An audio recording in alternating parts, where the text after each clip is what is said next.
Carrie writes in many forms, but poetry, she says, is the most natural to her. She teaches, and this is spelled W-R-E-A-D-I-N, reading, which is reading / writing together, to students age 2 to 102. Well, that's pretty cool, the 102 to 2. Yeah. She focuses on students with learning disabilities and actively champions for disability education, financial opportunities, and protections.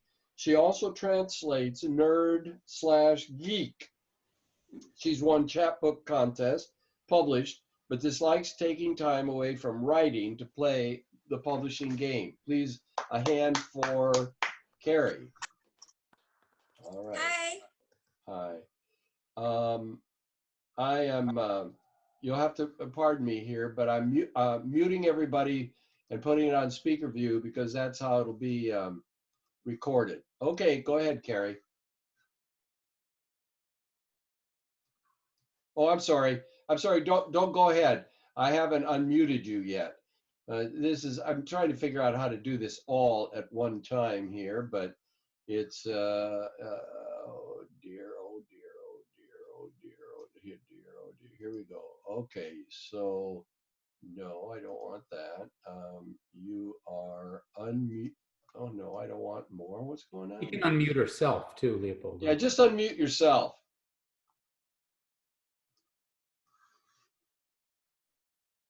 Carrie? All right, yay, I did it, I believe. Okay. Yes, Is it- you're on and everything's good. Yay. It's kind of like reading into a mirror. With a little box of Leo. Okay, so I was thinking a lot about, I think it's in like 20 years, someone's going to be able to write a catchy article that says that, how, I don't know, how a virus changed the meaning of the word virtual. Because COVID has done that, and it's our idea of what's virtual or what's meet space or what's connection is changing, at least our generation. My sons, because they've been doing this for ages and they think we're weird, but and then I went to Winco like, I don't know, 4 or 5 days before the stay home order hit, and it was just amazing to me, the people and the weird greed that went on, and means trying to steal people's toilet paper from other, it's just bizarre. So it made me think of this poem called Avarice. So you and another and fork them out onto the rails. Then you chug and groan and borrow the steel of truer things.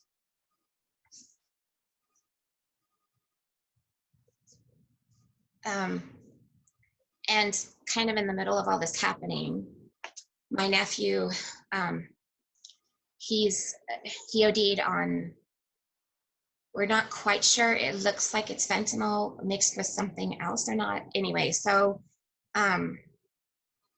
it was really, obviously, incredibly heartbreaking. And so I just wrote this poem for him recently. It's called War on Drugs, and it's for Alan. He's gone, and the monster wins again. Not heroin, not alcohol, not weed, but the hot climate and the superiors, who were sometimes superior, but one plotted and picked at you. Precise coordinates to wallop and set a spider web of cracks. And this voice who fought in a war, he started, supported, looted, raped, and killed. And the general's medals still shine in his box of keepsake alongside memories of his conquests. And the precise coordinates and the corrosion in our boys' base, which we're at war now, and loose lips sinks ships.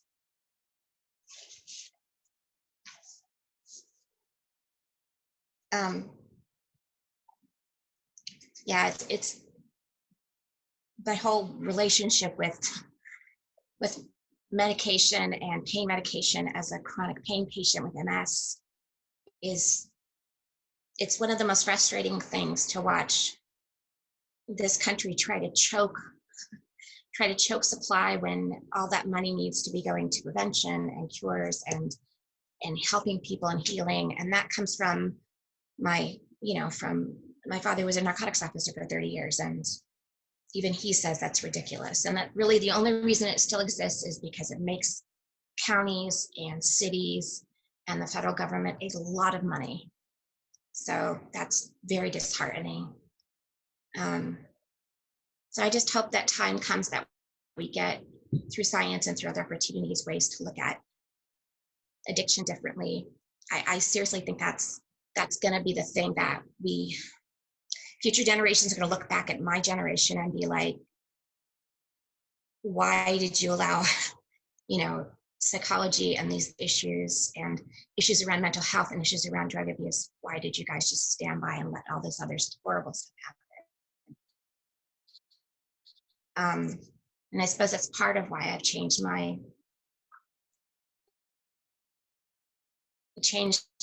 to looking really seriously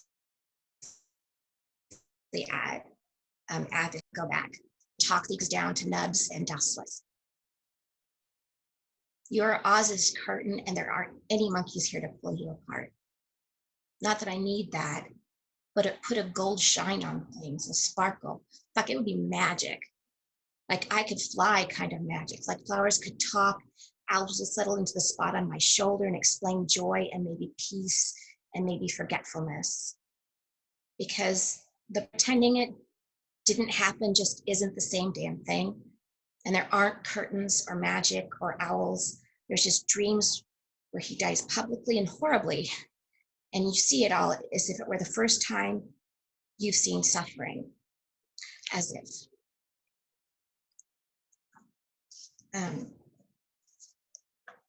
And then as I've just kind of been thinking about how this disease is going to be slowly but surely changing our idea of the word virtual, and I think our idea of what geography is. I like the idea of geography kind of forcing us to interact, but the idea of an isolated geography forcing you to react and interact in a different way is just fascinating. And there are a lot of things I think that change the geographies of our lives. Just things happen, and a lot of times it's things outside of our control. And so I wrote this poem about one thing that changes geographies in our culture anyway. Terror changes geographies. Mountains raise their hands for reassignment. The hills rush and shove one another on the empty freeways. The trees tremor, needles rain down, leaves die, can't grow. The climate clamors for sanctuary, light for the terra firma. Light the candles in memory of the darkness. Terror drips through the mantle and changes the core. And then the weather, it burns us. The forecast chases down hills and mountains, tangles with the wind, and the trees freeze and break open in explosions of light. And all of God's creatures clutch at it, clawing and piercing the shifting hills, hitchhiking hope. Where will kids walk? Children don't know where to walk without sidewalks. And the buildings shamble and push their shopping carts, full of all their own on their own. The ocean mountains heave out of the salty water, and the shepherd's peaks crush the hills and shove the freeways down, bits of them soaking up the terror that drips through the mantle, that changes the core. Flashing fire and lava burn, set right down in the middle of it all and burn. Then once again, the earth is purged. Once again, it starts over. Heals over the cultural scars, starts from mantle. Change from something to nothing, and then starts from nothing, and the core still burns. It always burns.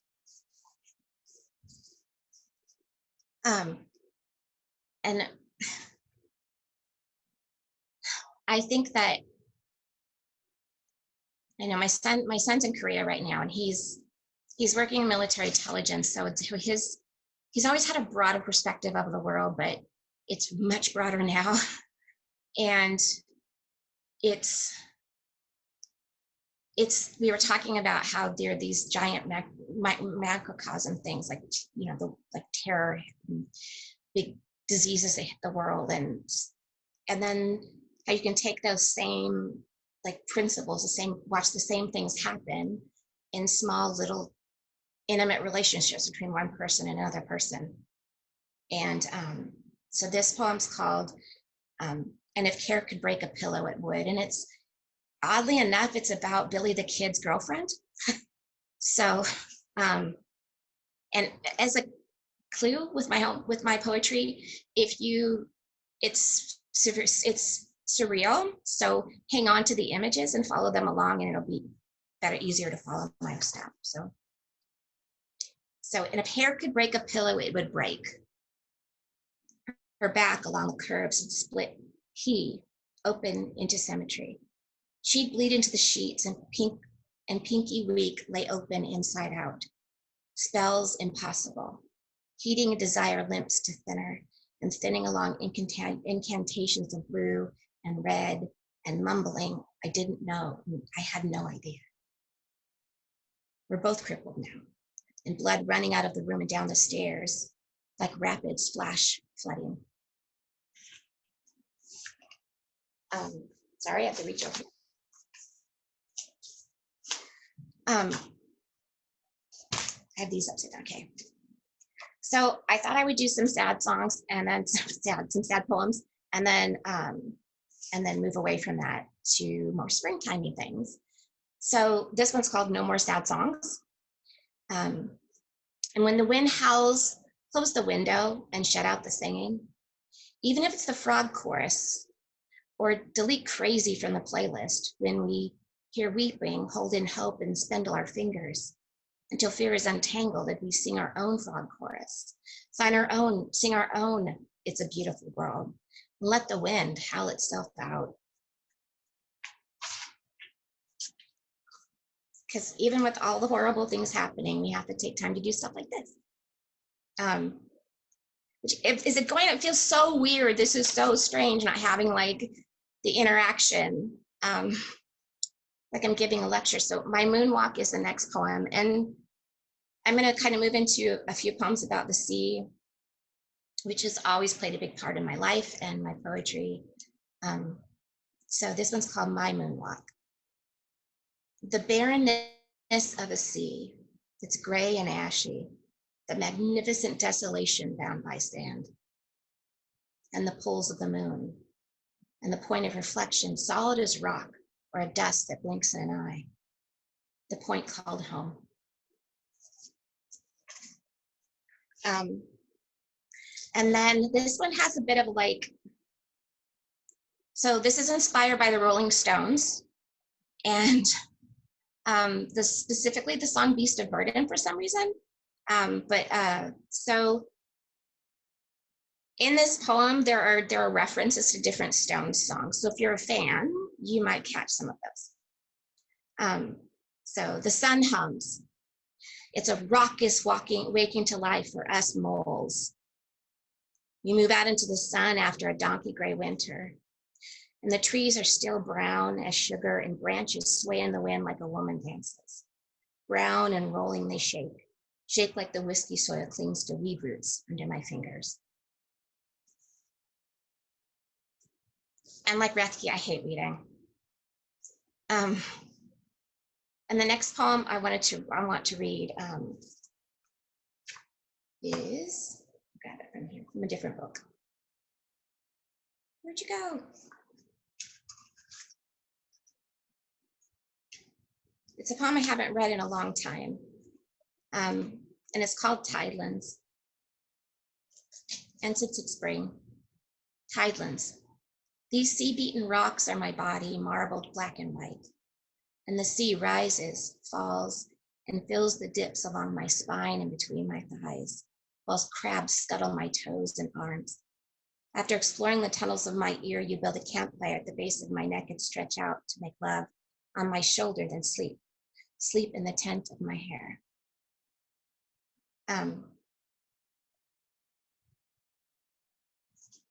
And then really switching up a bit more. One of the things that I always think of in the springtime, because my great grandmother was a huge proponent of May Day, which I thought everybody did, but as I got older, I found out no one else did for the most part. And so every May we would get we'd get flowers of some kind, and we'd go to on May 1st and go to my great grandmother's house, and we would put the flowers in front of the door, ring the doorbell, and then hide. And that was something we did, and that was this family tradition thing. And I've been thinking a lot about her, and I always do around this time of year. So there are a couple of poems for my great grandma, and her name was Elma. So, and her house was like this is magical fairyland where all of my gifts were encouraged. She's the one that had me reciting poetry when I was a little kid, because she got that that's where I was headed. I had to memorize all kinds of poems, and I loved it, but it's wonderful to look back and see people that got it from the get-go, and it's kind of amazing, especially if there's other people that just don't. And my great grandma was one of the people that got it. So, under Elma's weeping willow, the light is gold and it settles like dust. And I wheel around the trunk with my left hand cupped. The wind rushes above my head, and I think it's an angel. Its wingtips on my shoulders. I collapse and pancake on my back, and the leaves spin while roots tilt. And it's really funny in my family there, in each generation, and I mean back like generations and generations, like back to England, where Lady Gilstrap made a library in Nottingham and wrote poetry. Our family has a writer, if not more, in all the generations as a tree even moves out. So from like family that are like distant cousins, each generation has a writer. So in my generation, that's me. In my son's generation, it's my son Simi. And the interesting thing is he looks an awful lot like my great grandma. So Elma.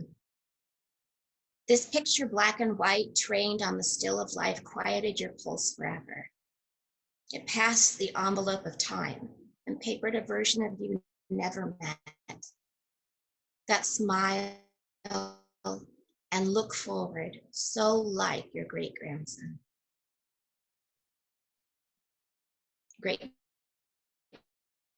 grandson. This impish smile that they both have is the best way to describe it.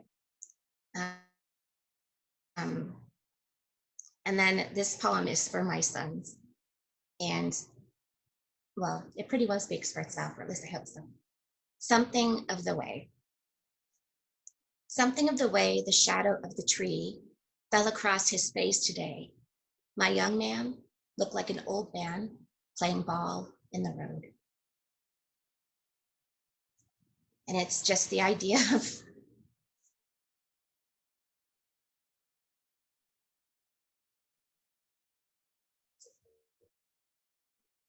I don't know, it pulls them out of time for me as I think of them.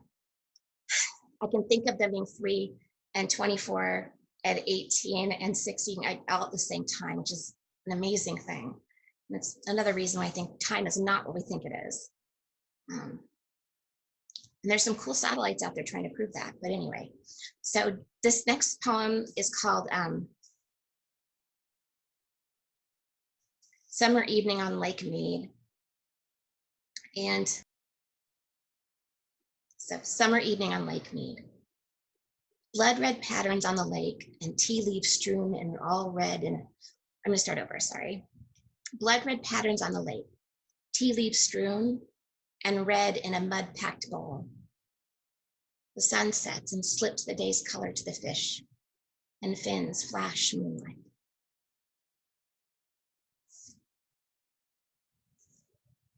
And Leopold, how am I doing for time? I wasn't sure how much I was supposed to pair, or.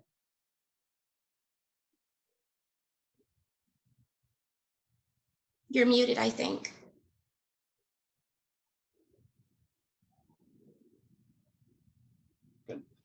Okay, they're supposed to work. I think you're getting close to the 15 minutes. Okay. So just a couple of others. Um, I don't know why Doves has been on my mind so much, but it has this poem. And it's a personal poem, but I think it also ventures out for other folks. It's called Doves. Bullets whistle, and so does my father. Doves huddle in pines, or sometimes in eucalyptus and alfalfa. One time I slept on a cot. Bullets whistle and doves coo in eucalyptus and alfalfa. I listened and worried about the next day's whistles and bird dogs, worried about doves pocketed and plucked. And the doves were pocketed and plucked. And I learned to sit still while bullets whistle, and so does my father. And then a last poem, because it's springtime. And this poem's called Lewis. I'm a huge fan of jazz, and I think my really big first introduction to it was my great-grandfather. My grandfather playing his 78s for me, and then his best friend was a boogie-woogie piano player. So, you know, Norm would hang out and when he was like 16 or 15 or whatever, and he'd hit those speakeasies. And so he learned this catalog of music. And Louis Armstrong was the first one that he recommended I listened to on my own. So this is called Lewis. Along the strip of moonlight, the water jump jangles and shakes the birch shadows, shakes them into quarter notes while Mr. Armstrong blows through his metal and blows apart my idea of music. And he slides my body along the length of the warm Mississippi shallows, although I've never seen their banks. So, About a round of applause here. Hey. We were here and we were listening. I know it's weird. Read your bio. And this is what Kuhn said. He's a poet who usually does things out of order. I love this bio, by the way. He published 2 books of poems before he was in a writing program. And his early poems are better than the later ones by a long shot.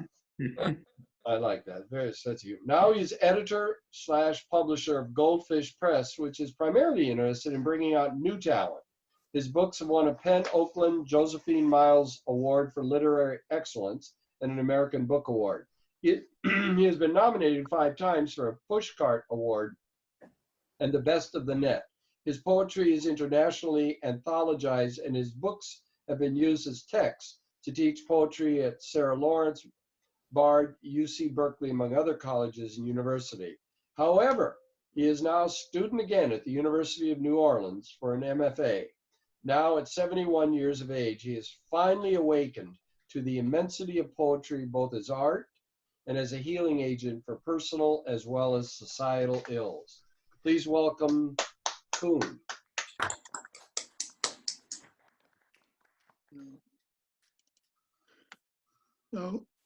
Now, who should I be looking at?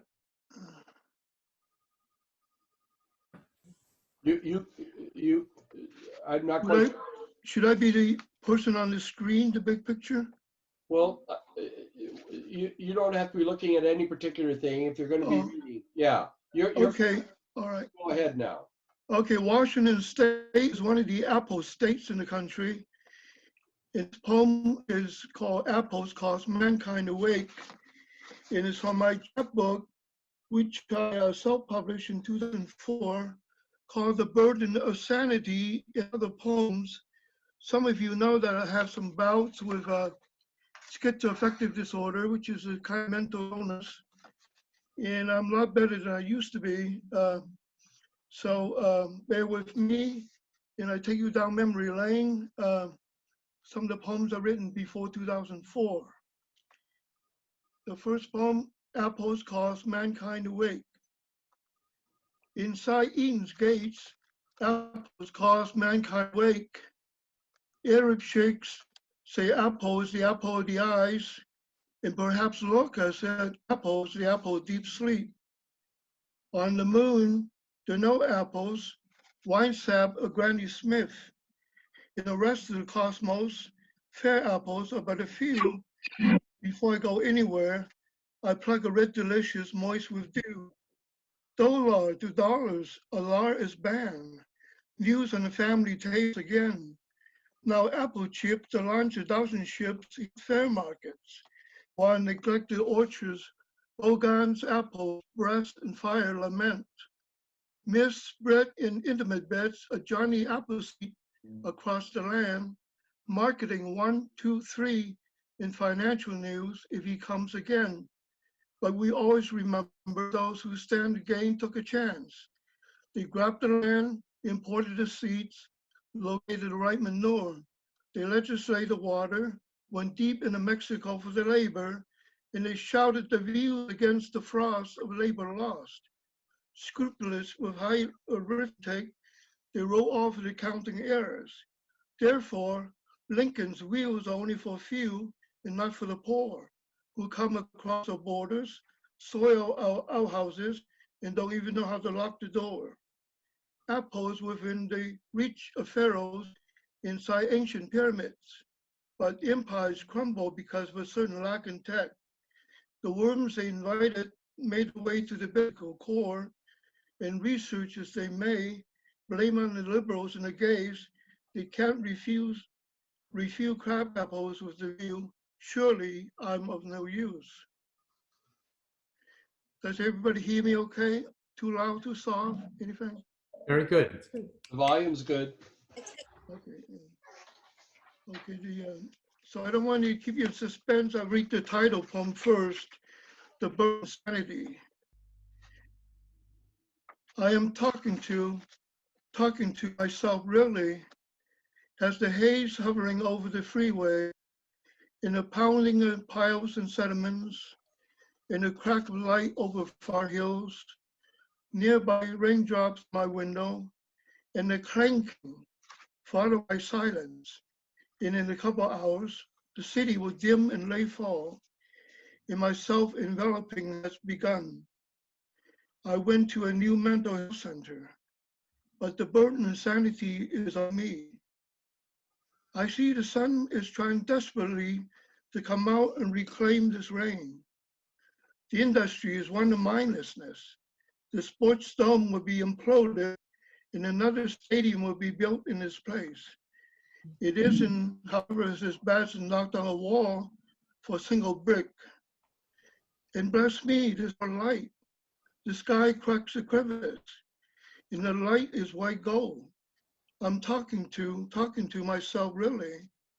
For teacher had said, a writer leaves the business of living to others, and I have no business, but I try not to waste time.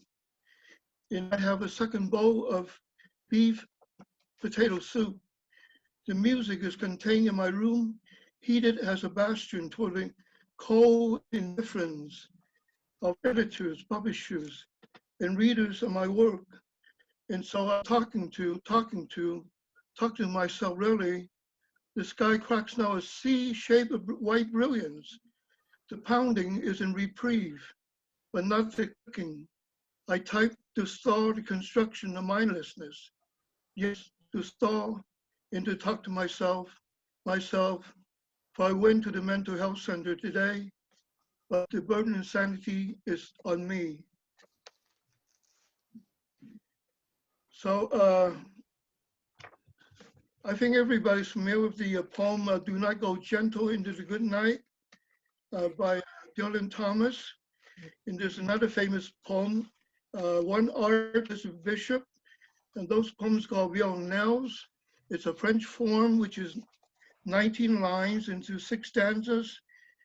Each stanza has 3 lines, except the last stanza, which has 4 lines. And certain words are repeated, making a musical sound. However, I could never write in form very well. The best I could do was make a spoof of one. And so I call this poem Villanella. Perchance ice cream and tree mix have a scoop of Villanella. No matter how the court jester downgrades the circus clown, because after all, they basically two the same fella. At the movies, I pay a hefty price for buttered popcorn, and by my lonesome in the back row, I found. Perchance ice cream and poetry mix have a scoop of vanilla. Meaningful films are fine, but sometimes a crave for a little porn that tenement rumors would even watch upside down, because after all, they're basically two the same fella. The same sermons existed before I was even born.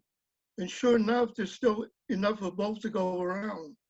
Perchance ice cream and poetry mix have a scoop of vanilla.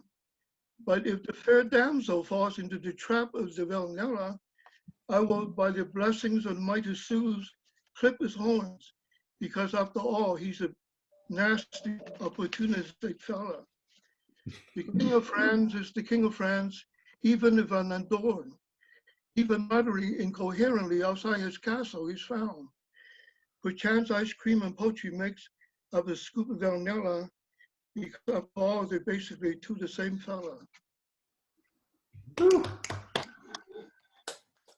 Okay. Here's a love poem of sorts. It's called, I've Told You the Fragility of My Love. I have told you the fragility of my love, and how yet it endures like a leaf pressed into a book, how pain and how inappropriately they hate, like Nagasaki and the Hiroshima bombs, left the silence where no man can speak. It is this that is the fragility of my love, knowing my awareness is pain. I leave you in my mind many times when this thing of silence where in my mother's voice you drone, but the gentle hands release me to bed with the smoke kerosene from the village lamp that burned past the hour of Mars. When we shut the window, the village crickets, when the tender bamboo shoots, the new fragile leaves bud, the fragility of my love for you. As I want to travel blind with you far into the night until the sun rises in Japan. And I will sail my junk into phantom waters, yet my love endures like cloth flapping in the wind.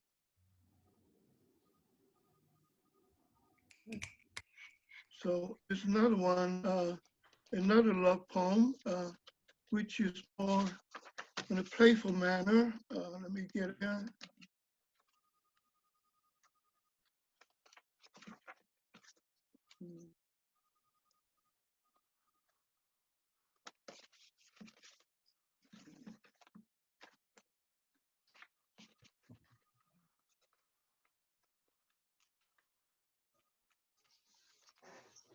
It's called Etienne.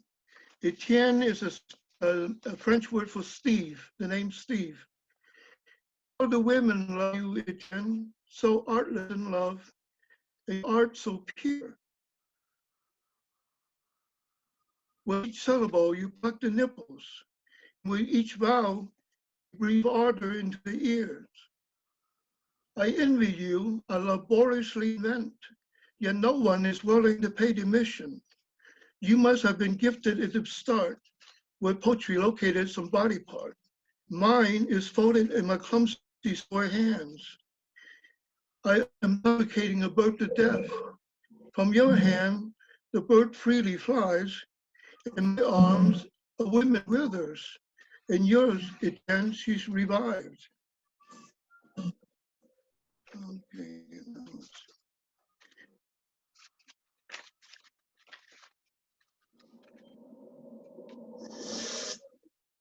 Okay. Sorry about flipping the pages back and forth here. Okay, this poem is called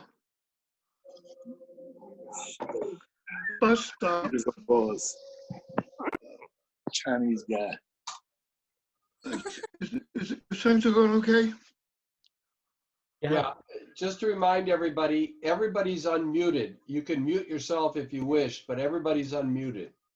Okay, I heard somebody. This one is about the various ways we can travel. The bus stop. There seems to be a way to get there, Sam, Over bridges and viaducts, iron and steel, there must be a way of returning to, rolling on the chassis by way of wheels. If the end of the earth is where you want to go, surely you will meet some rain and snow. But he should say there's no traffic jam on the water so immense, though the boat is slow. Any way you look at it, Sam, going to space is next, I concur. There's no time to waste. And coming back from the edge of the universe is mighty fine with a return ticket, you and yours. I do not disagree, Sam, with your astronomical calculations that over and above we must have a space station. And I do not dispute that once we get way out there, Sam, we will have a different view how our humble Earth begins and spins like a little round drop of Milky Dew. So shoot me up, Sam, deliver my payload.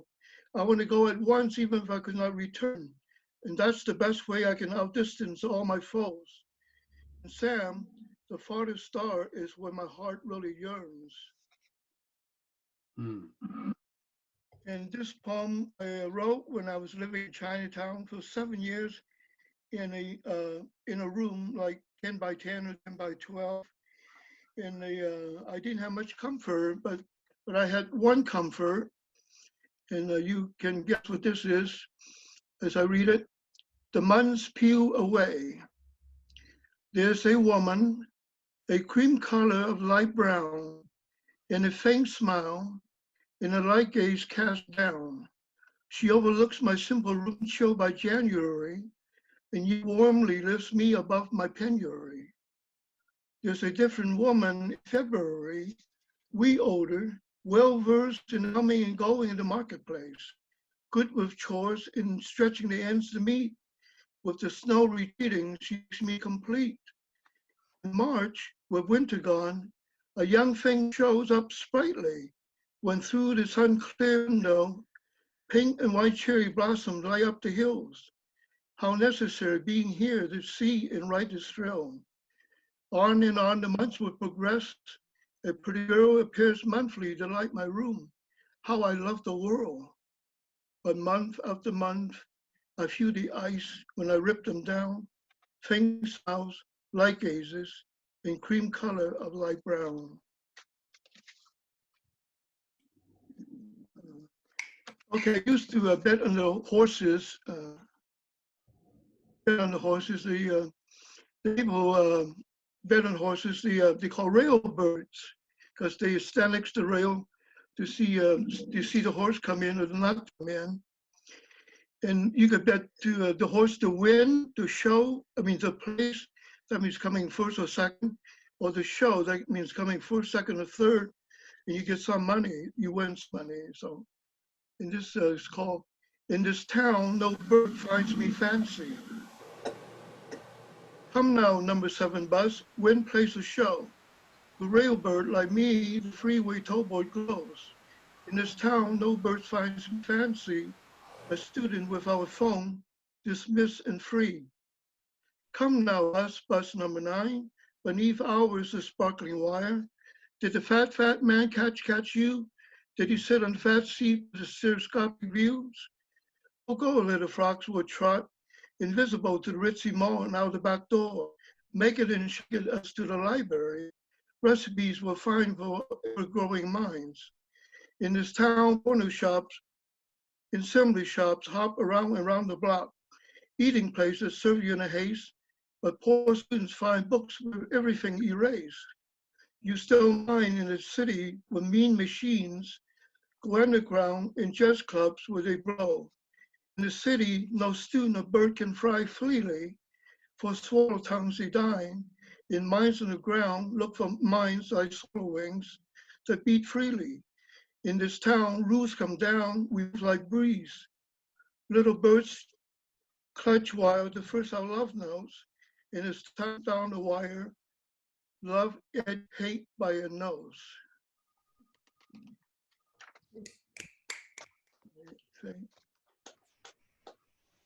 I think I just read one more so we can have more time for open mic. This one is called Conveyor Belt. I used to work in a factory, a wood factory, with the conveyor belt horse. They discarded wood to a thing they call a hog, which they burn. So it's not to, not to, so you get rid of it. This one's called Conveyor Belt, my last poem. I got to get past the log jam to trade delusions on the common market. To chuck along, or to smoke and squeak into thousands of households, more needed than Dutch cleanser, more desired than perfume, the perfect gift, great grits for kids, and even a thigh bone for the family dog. Consumers, I come along. I'm the provider, alms for listless afternoon, folk remedy for rainy afternoon. I compact the garbage, I get you online, I remove unwanted hair. I'm the solution, I'm affordable. I am deaf on the installment plan. I'm sugar, I'm ashes, I'm a promise. I'm the choir in heaven. I'll get you there. I'm the conveyor belt. Thank you very much. Thank you, Kuhn. Thank you. It's good to be here reading again. Glad to see you.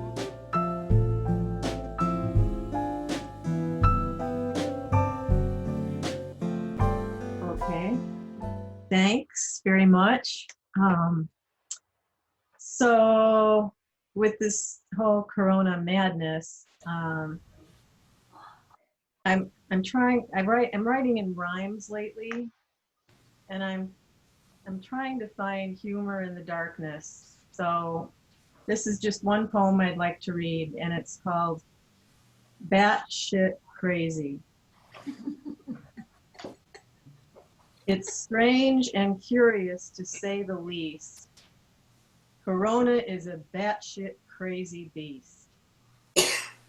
We mask up for shopping, put gloves on our hands to defend from the virus which lurks across lands.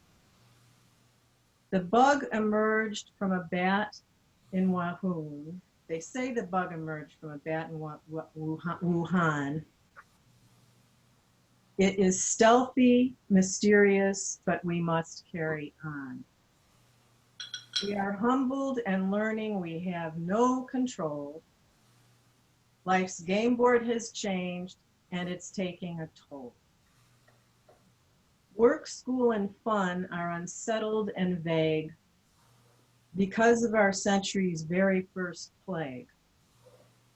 Stay 6 feet apart from man, woman, and child. Go out and seek nature, but don't get too wild. Stay in your community, no beach ball games. You'll be warned or fined. That would be a shame. When shopping for groceries, don't hoard the TP. Shitstorm or not, please save some for me. Take a break from world news. Bake some bread with your mom. Paint your pet rock, dog or cat, unless you have qualms. Just look to the Italians for cheer and solidarity. They sing and clap from balconies, refusing insularity. Bad hair days are certain, but don't give up hope. Get scissors, watch YouTube, cut your own to cope. Sun rises, sun sets, light and dark like to play. Tune into Earth's rhythms and treasure your day. That's it. Who's barking? Well, Some dog liked it.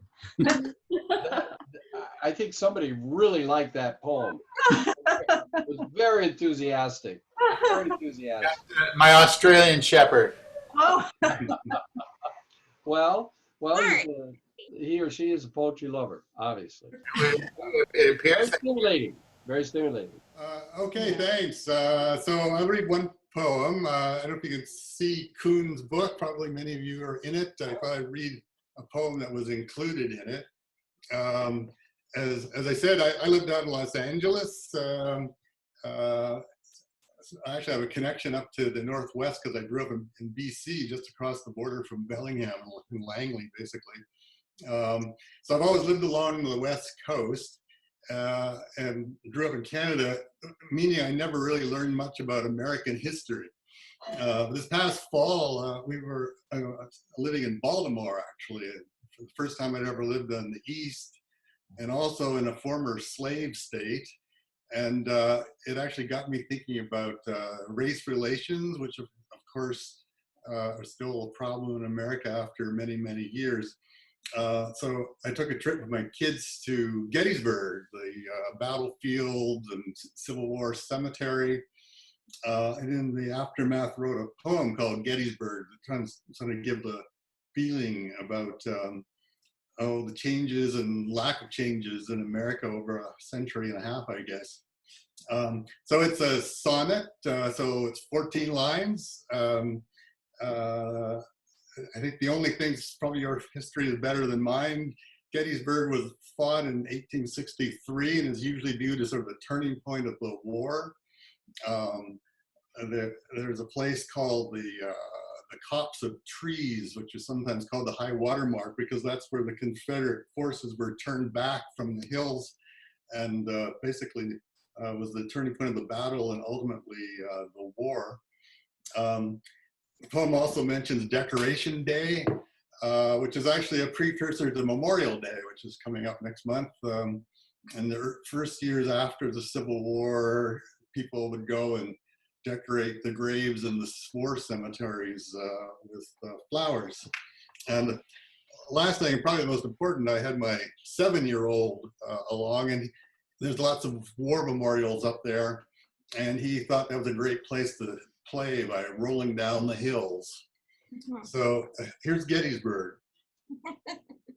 4th of July, blue lookouts hold their posts on Cemetery Ridge. Much has changed the past 3 days. Above, young rebel ghosts lament. Below, cannon have rearranged limbs of men and horses. Summer rains cleanse the field of slave power. Bugles sound, freedom rising.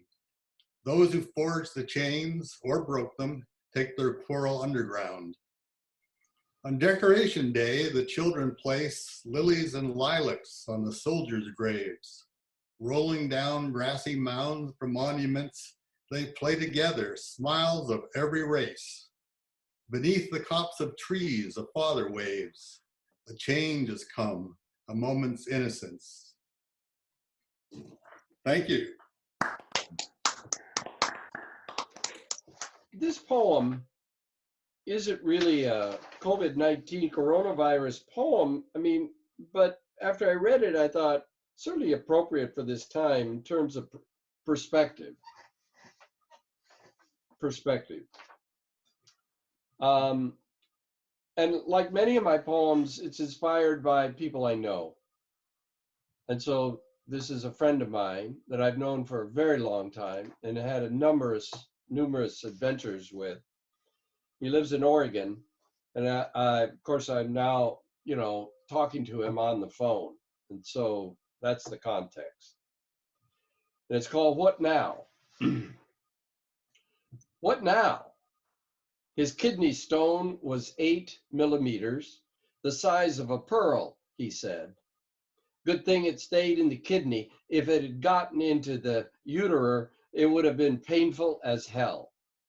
So the surgeon got it out. Good thing, I say. It didn't seem quite fair.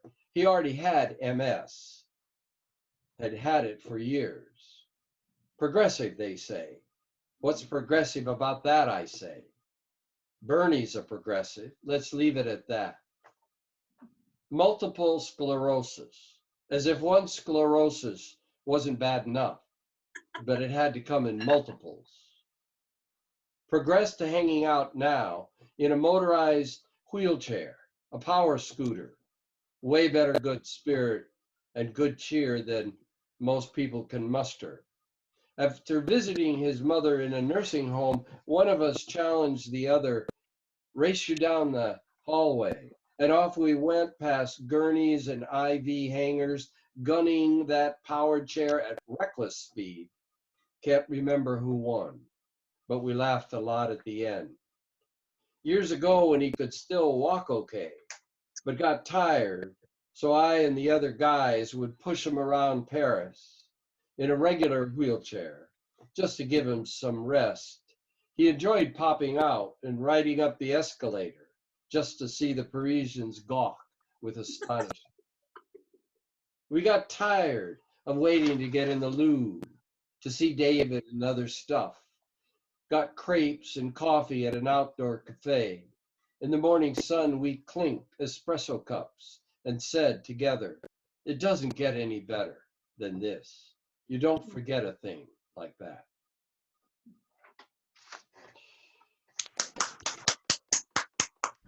Thanks. So,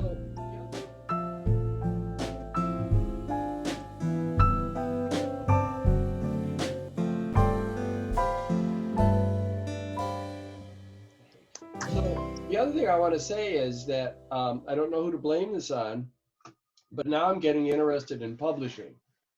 I mean, or being published, I guess, and publishing. And so I'm having a kind of a interesting and fun experience in that I think I've mentioned it before. We created in this long fence that we have on our property on the outside, what I call a social distancing fence, otherwise known as the art fence. And I put some poems up there, and I put some of this artwork that you see behind me, a whole series of that, and invited the neighborhood to put up stuff. And so people started doing that. And the first one was a 2-year-old. And I put it up, and then somebody actually had a poem called Listen, which I really, really liked. And then there were other kind of, it was mostly the younger set, mostly, who seemed inspired by this. They would go by and be curious, and the moms and the dads, there's a lot more families now walking around. I've come to believe that a lot of young kids will look back on COVID-19 as a time that was pretty cool because mom and dad stayed home, and they did a lot of stuff together. But in any event, so this has been going on. Well, my neighbor called me yesterday and said, oh, somebody from West Seattle Blog is taking pictures of the art fence. And I said, oh. And so I noticed, she said, well, you should take a look. And so today I just turned it on, and sure enough, I go down, and a poem that I wrote that was very COVID-19 related called No Vaccine, which actually was on Claudia Castro Luna, what you called it, Poems to Lean On. I sent one in early to her, and then Indolent Books, which is a publishing little place in Brooklyn, New York, and they run a poetry scene there. They were doing things on COVID-19 poems, so I sent it to them and they published it. So I was thinking, this is actually kind of fun. Well, the really fun thing though was I'm out doing hanging some more lights. I'm trying to create more light in these dark times. And so I'm out there in the fence, and I can hear this couple on the other side of the fence, and the guy, a young guy, he says, oh, I saw that poem on West Seattle Blog. So it was just a strange experience of sort of what I call really low-level publishing, but it's kind of generated, So anyway, I'm just encourage all of you that in addition to some of the fine publishing work that's done by a real book publisher, Kuhn Woon, and which some of us are in his anthology, you could just start putting your poems out on the fence, and you could put your poems there, or put them on, if you're in an apartment building, just put them down in the lobby or wherever you are, hang them on a tree. And I don't know, people seem to really, we got a lot of walkers, they really like it. So I'm getting into all publishing in kind of a weird way, but I think it's cool. So we have now finished the poetry part. So is there anything anybody want to say about what they heard about tonight before we sign off? I do. I have some. We had a poem published with Indolent Books also, and it Cool. came out today. Cool. Thank you, Pam. That's very sweet.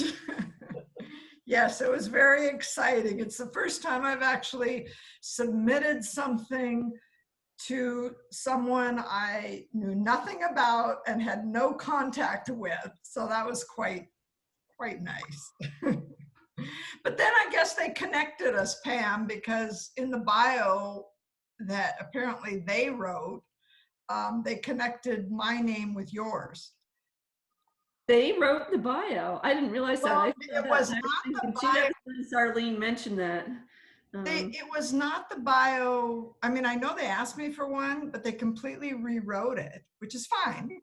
And they started out by saying that you and I had co-written, a dozen books for new readers, and they included that in the bio. I was like, okay, well, I don't know how you figured that out, but that's great. Well, I had a poem published with them too. What's that? I had a poem published with them too. I know, that's how I heard about them. Wow. But I didn't mention it to you, Pam, because I wanted to just see what happens. I love the surprise. And Leopoldo, it's very cool to hear that you were there too. Yes, that is very cool, Leopoldo. Yeah. Fun. Thanks for the shout out, Pam. You're welcome. It's a Anybody good else poem. thank you. Anybody else want to comment on anything that you experienced tonight? I'm good. Thank you for inviting me. Should I wait? No, go ahead. Thank you so much for inviting me. And I feel like while it's Zoom and while it's electronic, maybe it's, maybe publishing will, relate to Zoom to some extent. Maybe we can use that as a performance medium. We can meet people on Zoom. I feel like in the future, somebody will say, I met my wife on Zoom, something like that. So it gives rise to which website they would get divorced on. Maybe LinkedIn. Add us on Facebook. It's a package deal. Yeah. I'm so happy to be invited and see familiar faces. Keith and Kuhn were the 3 Ks, I guess. KKK, I see that. No. No. You see too much. Thank you. Yeah, sure. Thank you. I love Thank that you. idea about getting to meet people on Zoom, and then maybe somebody will say, well, I started writing poetry after Zoom. Mhm. Kind of interesting. Okay, well, if nobody else, anything else, thank you so much. I forget now who's up next time. Oh, I have it right here. But anyway, whoever it is going to be great. And, oh, here it is. Yeah, who's going to be on next time? Oh, I'm not sure if I pronounce it right, but I think it's Sigrun Susan Lane is going to be on. Sigrun Susan Lang. Sigrun? Sigrun Susan Lang. Susan Lane. It's And- Icelandic. It's an Icelandic name. Yeah. Sigrun. Yeah. And Joel will be on next time. And then we have Bethany Reed and Leah Mueller and Dorothy Lamalt and Susan Romanigi. Not pronouncing that right. And Romanengi. what? Romanengi. Oh, it's Romanengi. Yep. I'm on there for next time. No, you're on for May 27th. When am I on? I thought I was next time. Is it not the case? Oh, yeah, I'm sorry. I was looking one step down. Next time is Lynn Coffin and Marjorie Laughlin. Yeah, okay. Yeah, that's on. I got it right. Then Susan Lane, then Joel on May 13th. May 20th is Bethany Reed and Leah Mueller. And so anyway, I'm going to print that all out and put it on, our communication. Is that for open mic that I'm signed up? Is So that? those are featured readers. Oh, okay. Well, actually, I haven't heard back from you whether you're willing to be a featured reader. Yeah, I didn't think so, because I'm like, Well, I thought it was community mic. You may or may not be there, because not only do you have to confirm that you want to be a featured reader and have about 15 minutes worth of material, you have to send me a photo, and you have to send me a poem you're going to read, and you have to do all these things. You have to jump through numerous hoops. Oh, I did send you a photo, Oh, and then I sent my bio. I did But those. I think you thought you needed to do that to be on Community Mic. I did. That's what I thought. So anyway, we'll keep this conversation going via email. Sure. Okay. Okay, thank you all. Thank you. Thank you. Bye Thanks, bye. everybody. It was fun. I really enjoyed it.